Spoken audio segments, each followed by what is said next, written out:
السلام عليكم. معكم رشيد أبو زيد وجذور عربية في الخط المصري القديم وفي كتاب الله. يعني كل الموضوع اللي بتحدث عنه هو جذور عربية المنسية.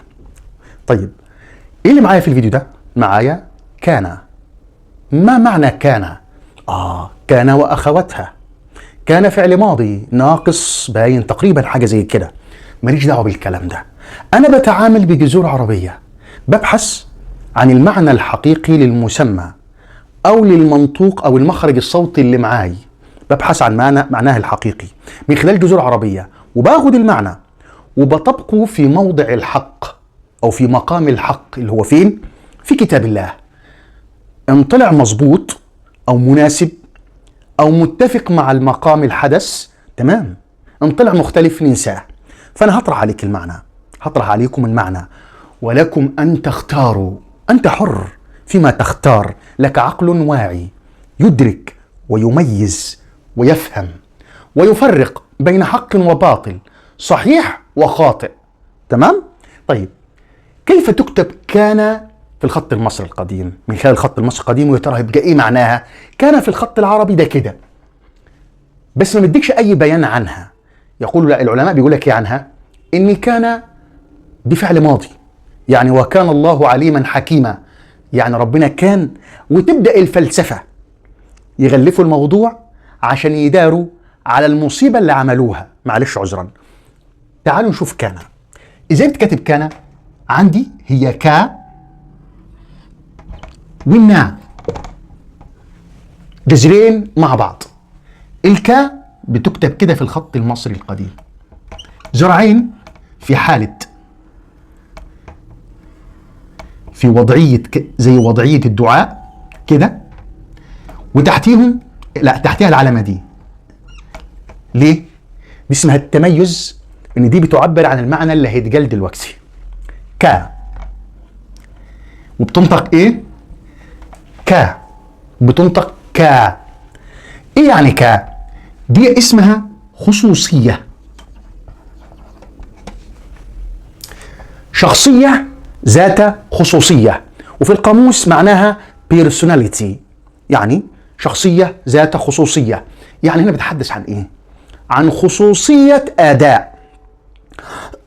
تمام؟ خصوصية حمل. طب ماله الحمل ده أو خصوصية الأداء دي؟ هي نا. الموجة دي بتنطق نون فتحة نا، ومعناها ايه؟ المنتمي إلى، وترجم في القاموس belonging to، المنتمي إلى. يعني كان دي هيجي وراها فاعل. كان دي هيجي وراها فاعل هو من أدى كان. كان خاصة به، خاصة به هو. تاني، كان دي بيجي وراها من أدى كان، له خصوصية الحدث. ما بعد كان له خصوصية الحدث. طيب تعالوا نطبق المعنى ده في كتاب الله ونشوفه متوافق ولا غير متوافق. لو متوافق نقبله، فيش مشكلة، تمام. غير متوافق قلت لك انسى انسى، فيش مشكلة. كان الله، طبعا هي تلقاها في كتاب الله موجودة في كذا موضع. وكان الله، وكان الله، كان الله. الوادي لها معنى. الوادي تعبر عن نشاط. يعني يقول لك وكان الله، هنا فيه نشاط خاص بمين؟ خاص بالخالق المنتمي إلى الله. تاني، لما اقول وكان الله، الواو على فكره في المصريه القديمه بتكتب كده فرخ السمان. تمام؟ فرخ السمان، وهو في الحاله دي كده. ده بيعبر عن المنطقه ذات الخصوصيه. نشاط بيؤدى هنا في مجال ما، في منطقه ما يسمى وا. فلما نقول وكان الله، يبقى وا تعبر عن نشاط أو مجال معين، نشاط معين في منطقة معينة أو في زمن معين أو في مكان معين، حدث معين ذو خصوصية منتمي إلى الله. تاني، لما نقول وكان الله هو نشاط أو أداء ذو خصوصية ينتمي إلى الله سبحانه وتعالى. بعدها إيه هو الأداء ده؟ هيجي لك عليما، غفورا. ده معنى مش كان الله عدى زمن ماضي، ده معناه أن ذلك الفعل خاص بالخالق عز وجل، خاص بالخالق. طب تعال ناخذ موقع آخر أو موضع آخر نشوف هل مطابق ولا لا. كان الناس أمة واحدة، يعني كان فعل ماضي. الخلق لا يحدثك عن الماضي، الخلق يحدثك عن حاضر ومستقبل في نفس الوقت، كله حاضر، حتى الماضي حاضر والماضي مستقبل عنده سبحانه وتعالى. بص، الخالق اللي ما عندوش زمان، ما عندوش زمان يحده أو زمان يحد من نشاطه. فلما يقول لك الخالق كان الناس أمة واحدة، دي كانت خصوصية تنتمي إلى الناس. مين هم الناس دول؟ دول أصحاب الإرادة، أصحاب الحرية في الأداء. كان عندهم حرية في الأداء قبل ما يضغط عليهم، قبل ما يتسلط عليهم أحد. كان الناس أمة واحدة، وبعد كده فاختلفوا، فبعث الله النبي، بدأ رب يبعث النبيين والرسل بعد الاختلاف. خلاص؟ طيب، وما كان لنبي أن يغل. الوما دي، دي اسمها حالة أو نشاط. ما دي منفي ملغي، يعني النشاط ده ملغي، النشاط ده لا يصح، النشاط ده لا ينبغي أن يكون. كان يعني خصوصية تنتمي إلى النبي، يبقى ربنا بينفي إيه؟ ينفي النشاط اللي هو ذو خصوصية، هم وضعوه ذو خصوصية أو لو حملوا النبي ما ينفعش يشيلوا النبي ده أو يحمله النبي. إيه النشاط ده؟ يغل. خلاص؟ متسقة. نشوف تاني.